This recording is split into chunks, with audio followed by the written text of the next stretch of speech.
Dios te bendiga, Dios te guarde. Qué gusto me da nuevamente estar contigo para que juntos podamos estudiar la palabra de Dios. Y quiero agradecerte por cada uno de tu apoyo que tú me has brindado, por poder compartir con otras personas, por darle un like. Y también quiero invitarte para que tú puedas depositar ahí un comentario desde donde nos acompaña y si también tienes un pedido de oración. Por eso extendemos una cordial y sincera bienvenida a toda nuestra audiencia que nos acompaña desde diferentes partes del mundo, especialmente Estados Unidos, México, Colombia y otros países de Latinoamérica que nos acompañan para que la palabra de Dios se siga difundiendo. Así que es un placer para mí estar en estos momentos junto contigo para poder estudiar en este tema un tema interesante de lo que la palabra de Dios nos enseña con respecto a la Virgen María. La Virgen María es una mujer que hay que destacar unas cualidades y en diferentes circunstancias ella se denomina con diferentes nombres de acuerdo a apariciones que se le han hecho a muchas personas. Pero en esta oportunidad quisiéramos que estudiáramos con respecto a lo que es la Virgen del Carmen.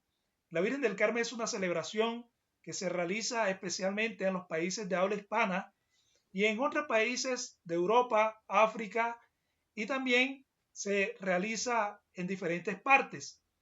Pero la Virgen del Carmen es sobre todo celebrada por los conductores, también por las personas marinas y otras personas. Pero solamente quiero hacerte una pregunta para poder introducir. ¿Es la Virgen del Carmen un amuleto de la buena suerte o es una protección divina? ¿O qué nos dice la Biblia con respecto a esto? Y para poder entender este tema, estudiaremos algunas virtudes que tuvo la Virgen María. También estudiaremos la historia de lo que es la Virgen del Carmen, pero también hablaremos con respecto a lo que la Biblia nos enseña con respecto a la idolatría o adorar a otros dioses. En primera parte, las cualidades de la Virgen María, que era una mujer de fe inquebrantable. Nosotros como cristianos deberíamos tener esas virtudes que esta mujer tenía. Sobre todo, esa mujer era la madre de nuestro Salvador Jesucristo. Y esa mujer tenía una humildad profunda, pero sobre todo, eso era una mujer de obediencia total, que hacía lo que Dios le mandaba. Vemos la obediencia de esta mujer cuando estuvo en las bodas de Caná de Galilea, que fue invitado Jesús, que se acabó el vino en ese entonces, y esa mujer le dijo a los que estaban sirviendo que hicieran todo lo que Jesús os mandara. Es decir, que ella aún así también obedeció a Jesús cuando estuvo aquí en la tierra. Pero era una mujer llena de caridad y sobre todo amor, que aún las personas que se acercaban a ella querían estar con ella por dicho amor que ella hacía expresarle a las demás personas. Y nosotros también debemos tener esas cualidades que tenía esa mujer para ser unos verdaderos cristianos. Pero también, además, María mostró que tenía fortaleza, que tenía paciencia, que tenía prudencia, que tenía templanza. Y María todo esto lo vivía por medio de la presencia de Dios, quien moraba sobre su vida. Personalmente, respeto, honro y también acepto a la Virgen María como la Madre de Jesús, pero aún así no la venero. Y más adelante te voy a darte las razones por las cuales yo no la venero. Pero tu fe es inquebrantable a través de ella y la respeto también. Y quiero hacer este video con mucho respeto, tratando de no ofender a ninguna persona y sobre todo a mostrar lo que la palabra de Dios nos enseña. La Virgen María en diferentes circunstancias se ha presentado con diferentes nombres, de acuerdo a apariciones que se le han realizado a diferentes personajes. Y los carmelitas, cuando estaban en el monte en Israel, a partir del siglo XIII, más o menos en los años 1227, se le apareció una mujer de la cual se denomina la Virgen del Carmel o Carmen, que también se denomina Nuestra Señora del Carmen. Y esta mujer se le apareció a estos hombres y les entregó un escapulario con la finalidad de que estos hombres pudiesen confiar en ella y sobre todo les prometió la protección para ellos. Y desde ese entonces se ha venido celebrando las celebraciones porque estos hombres llenos de fe, de obediencia a Dios, se entregaron a una vida de oración y penitencia en el desierto y comenzaron a invocar a María con el nombre Santísima Virgen del Monte Carmelo, lo cual derivó el nombre de Virgen del Carmen. Y en el siglo XIII, el patriarca latino de Jerusalén, delegado papal en Tierra Santa, les pidió a los ermitaños del Monte Carmelo que ordenaran su vida. Esto se concretó mediante la regla que fue aprobada por el Papa Honorio II en enero de 1226 y posteriormente confirmada por Inocencio IV. De esta manera nació la orden religiosa de los padres carmelitas, que se extendió por el mundo tanto en su rama masculina como femenina.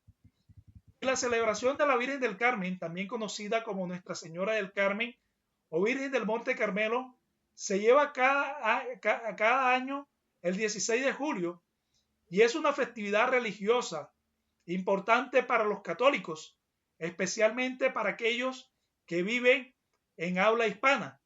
Y en dichas celebraciones se realizan procesiones, se realizan ceremonias religiosas y también se realizan otro tipo de festividades.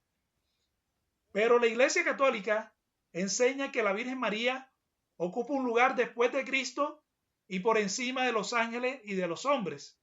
Y también enseña de que la Virgen del Carmen es una intercesora que está dispuesta a perdonar aún pecados y sobre todo que es un amparo y refugio para los pecadores, donde acuden a acercarse durante los momentos de mayor tentación o grandes dificultades y para que les ayude a cumplir durante su voluntad en nuestra vida.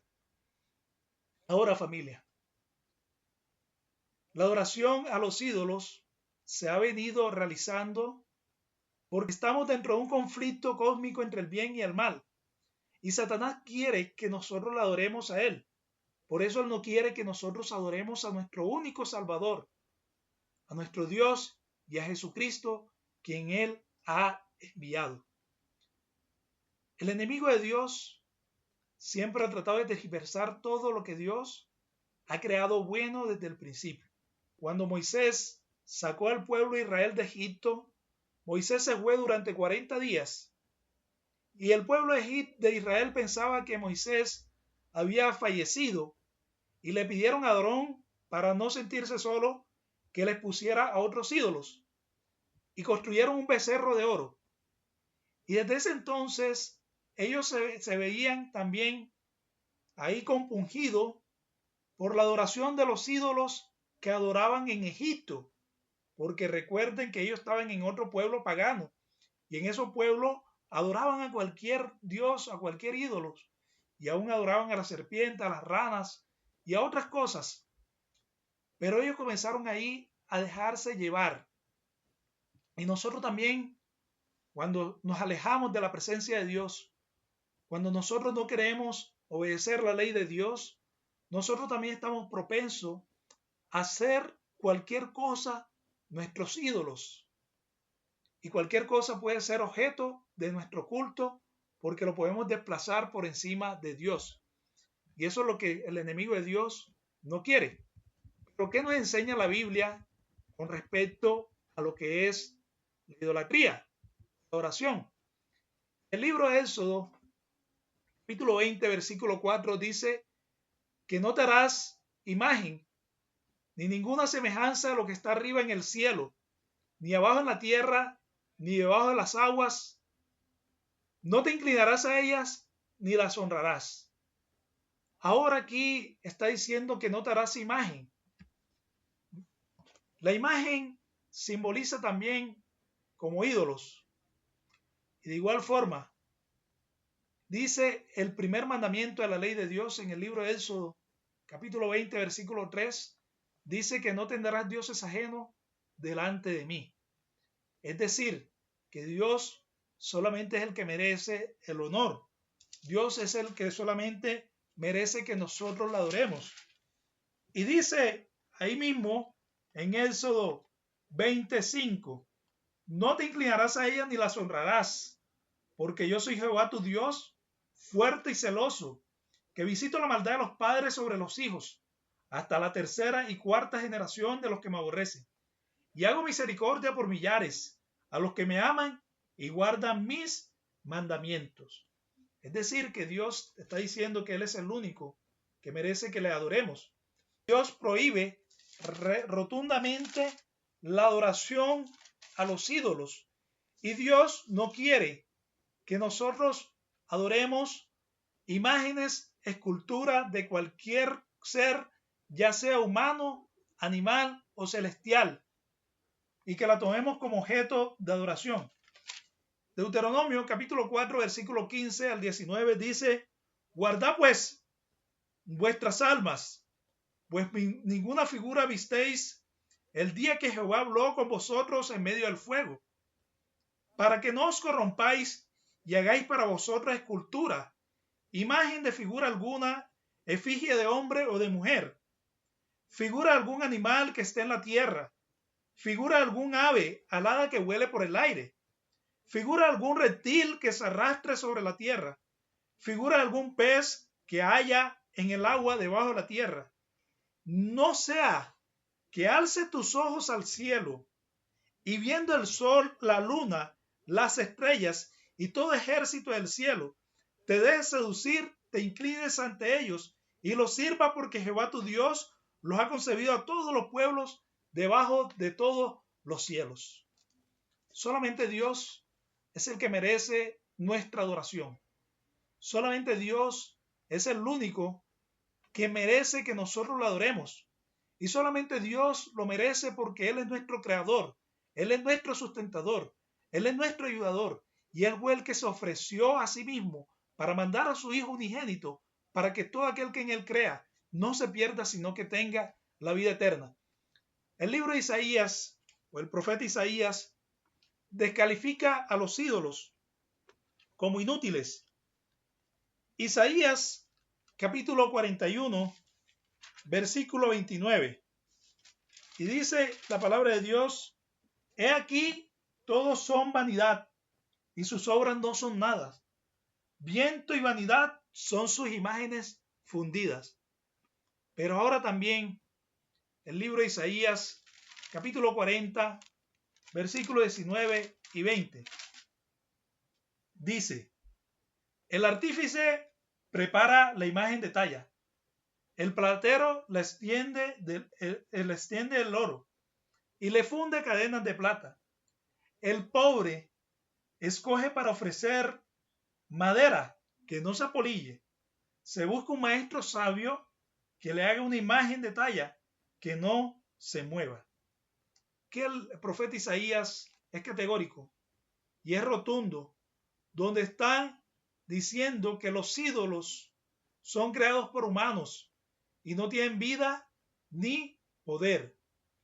Pero también ahí mismo el libro de Salmos, el capítulo 135, versículo 15 en adelante. Y miren las consecuencias de lo que trae adorar a ídolos, cómo la Biblia los encierra, cómo la Biblia los califica, aquellas personas que adoran a ídolos. Dice, los ídolos de las naciones son de plata y de oro, obras de manos de hombre. Tienen boca y no hablan. Tienen ojos y no ven. Tienen orejas y no oyen. Tampoco tienen aliento en su boca. Y semejante a ellos son los que hacen todas estas cosas y todos los que en ellos confían. Es decir, que son semejantes a ellos todas aquellas personas que también hacen lo mismo que estos ídolos, porque estos ídolos son fundados por hombres. Pero uno de los pecados por los cuales los rebeldes se perderán es precisamente a través de la idolatría. Y el libro Apocalipsis, el capítulo 21, versículo 8, dice: pero los cobardes e incrédulos, los abominables, los homicidas, los fornicarios y hechiceros, los idólatras y todos los mentirosos tendrán su parte en el lago que arde con fuego y azufre, que es la muerte segunda. Aquí miremos el fin de los impíos. ¿Cuál será el fin de aquellas personas que quizás no quieren obedecer lo que la palabra de Dios nos dice? Y aún así vemos que están dentro del mismo grupo de los incrédulos, de los abominables, los homicidas, los fornicarios, los hechiceros, los idólatras y los mentirosos. Todos estos están aquí para que Dios los extermine en aquel día cuando Cristo Jesús haya de juzgar. Pero también dice Apocalipsis 22:15, dice: pero los perros estarán afuera, y los hechiceros, los fornicarios y los homicidas, los idólatras y todo aquel que ama y practica la mentira. Pero ahora tú dices: ¿cómo así que mi perrito también no va a merecer la vida eterna? Cuando está aquí utilizando la palabra perro, utiliza una metáfora muy desfavorable utilizada en la antigüedad para indicar a una persona vil y despreciable. Es decir, que aquellas personas que practicaban aquellas cosas que no estaban conforme a la voluntad de Dios eran personas despreciadas dentro del grupo de los judíos hasta que llegó Jesús y cambió todo eso. Quiero decirte de que la Virgen María no puede ser nuestra intercesora. Y te quiero decirte por qué no puede ser nuestra intercesora. Porque Jesús es nuestro único Salvador que perdona el pecado. Por eso San Juan capítulo 1, versículo 29 dice: he aquí el Cordero de Dios que quita el pecado del mundo. Y primera de Juan capítulo 2, versículo 1 dice: hijitos míos, estas cosas os digo para que no pequéis. Pero si alguno pecare, abogado tenemos a Cristo el justo para el perdón de nuestros pecados. Es decir, que Jesús es el único que nos puede perdonar. ¿Y sabes por qué Jesús es el único que nos puede perdonar? Porque Jesús fue el que se ofreció para venir a morir y rescatarnos por cada uno de nosotros. Por eso, no te sientas culpable si quizás no conocías estas grandes verdades que están reveladas en la palabra de Dios. Y quiero decirte que todavía hay oportunidad para ti. Todavía para ti hay perdón. Y todavía para ti hay una oportunidad. Jesús es el único que nos puede salvar. El libro de Hechos, capítulo 4, versículo 12, dice la palabra de Dios: y en ningún otro hay salvación, porque no hay otro nombre dado a los hombres bajo el cielo en que podamos ser salvos. Y ahí Pablo ahora viene y lo complementa en Primera de Timoteo capítulo 2, versículo 5. Dice la palabra de Dios: pues hay un solo Dios y un solo mediador entre Dios y los hombres, Jesucristo hombre. Es decir, que Jesús es nuestro único mediador entre Dios y los hombres. Y te voy a decirte por qué. Porque el libro de San Juan, capítulo 14, versículo 6, dice: Jesús les dijo: yo soy el camino, la verdad y la vida. Nadie viene al Padre si no es por mí. Jesús es el único camino que nosotros nos dirige hacia el cielo. Y San Juan, capítulo 3, versículo 16, que diría yo que es el centro de toda la Biblia. Dice la palabra de Dios: de tal manera amó Dios al mundo, que ha dado su Hijo unigénito para que todo aquel que en Él cree no se pierda, sino que tenga la vida eterna. Y dice el versículo 17, Dios no envió al mundo a su Hijo para condenar al mundo, sino para que el mundo sea salvo por Él. ¿Y por qué algunos se van a perder?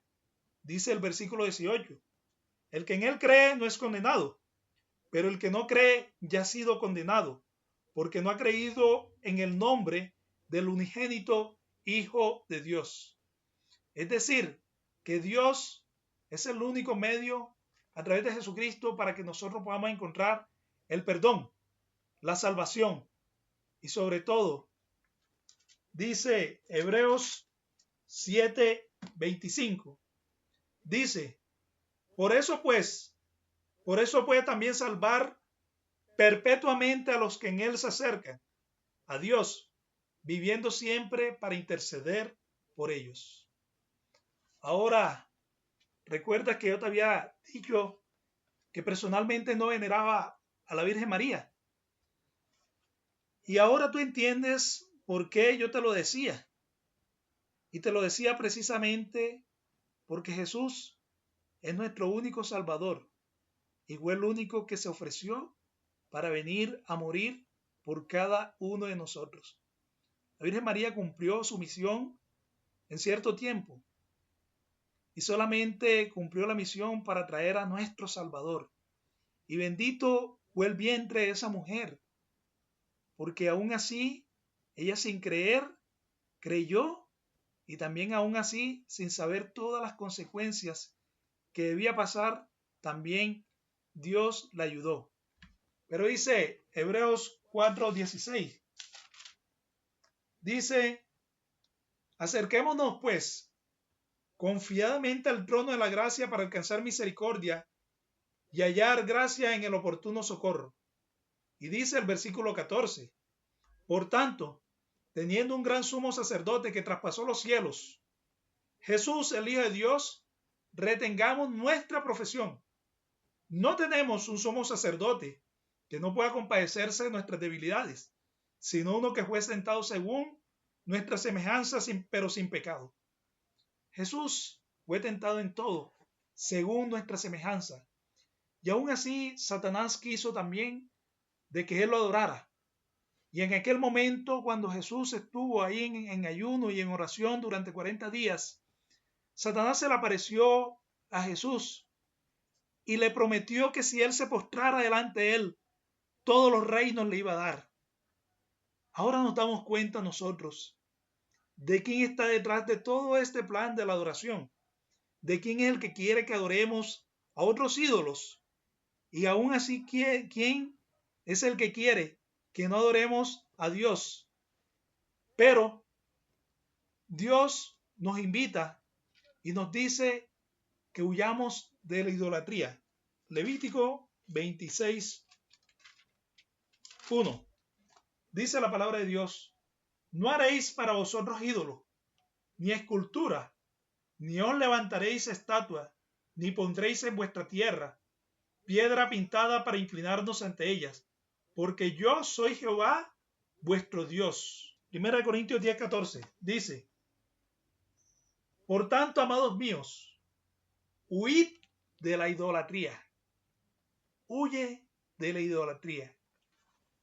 Tú tal vez eres una persona de que amas a Dios de todo corazón, pero aún así tienes que tomar una decisión categórica en tu vida. Y la decisión más grande que tú puedes tomar es como dice Apocalipsis 18:4. Oí otra voz del cielo que decía, salid de ella, pueblo mío, para que no seáis partícipes de sus pecados, ni recibáis parte de sus plagas. La manera de concluir, la verdadera adoración a Dios no reside en la veneración excesiva a figuras religiosas, sino en el amor y la obediencia y la oración al único Dios verdadero. La Biblia nos enseña categóricamente de que María es una mujer llena de virtudes, de cualidades. Una mujer llena de fe inquebrantable, de humildad, de fortaleza, de obediencia total. Pero aún así, la Biblia nos enseña claramente que la idolatría destruye nuestra relación con Dios, reemplazándolo con ídolos que no tienen valor. Ídolos que no pueden predecir el futuro. Ídolos que son obras humanas y no tienen poder. Ídolos que realmente aquellos que lo adoran son semejantes a Él. Dios prohíbe crear y adorar imágenes. Y solo Dios merece honra, gloria y poder por los siglos de los siglos. La idolatría es un pecado que te puede llevarte a ti a la perdición. Por eso Jesús es nuestro único gran Salvador. Jesús es el único que nos puede perdonar. Y Jesús está siempre dispuesto a ayudarnos, a rescatarnos. Por eso huye tú de la idolatría. ¿Quisieras tú que Dios te ayudara? O tal vez tú quizás no veneras a una estatua o a cualquier imagen, pero tal vez estás haciendo ídolo a algún pastor, estás haciendo ídolo a la tecnología, estás haciendo ídolo al teléfono, estás haciendo cualquier ídolo en tu vida. Pero Dios quiere que también quites esos ídolos de tu vida. Y quisieras tú decirle, Señor, ayúdame a apartarme de todo aquel objeto de idolatría en mi vida. ¿Es tu deseo? ¿Quisieras pedirle tú eso a Dios? Yo quisiera orar por ti en estos momentos y decirle a Dios para que te ayude a poder salir vencedor de aquellas cosas que quizás te impiden alcanzar la plenitud de Dios sobre tu vida. Oremos. Querido Dios y Padre Santo, oro, Señor, en estos momentos por aquella persona que ha escuchado, Señor, este programa, para que tú, Padre Santo, le ayudes a apartarse de la idolatría y sobre todo que también pueda ser un candidato para el reino de los cielos.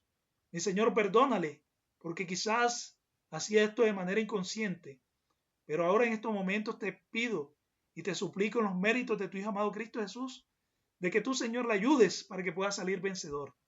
Gracias, Padre Santo, porque tú eres un Dios de amor y un Dios que está dispuesto a ayudarnos, sobre todo a perdonarnos, a rescatarnos y salvarnos, buen Dios. Oh Padre Santo, perdona cada una de nuestras faltas, de nuestros pecados, y también, Señor, quita de nosotros aquellas cosas, Señor, como dijo Jacob, cuando iba en el camino al encuentro con Esaú, Señor, que salió y le pidió a todos los que iban con él que quitaran todos los ídolos de su vida. También ayuda a esta persona en estos momentos para que quite la idolatría de su vida y solamente tú eras el único que pueda morar sobre su vida. Gracias, Padre Santo, porque tú nos escuchas y gracias, buen Dios, porque tú también nos fortaleces. Bendícenos y guárdanos. Todo esto te lo pedimos humildemente en el nombre poderoso de Jesús.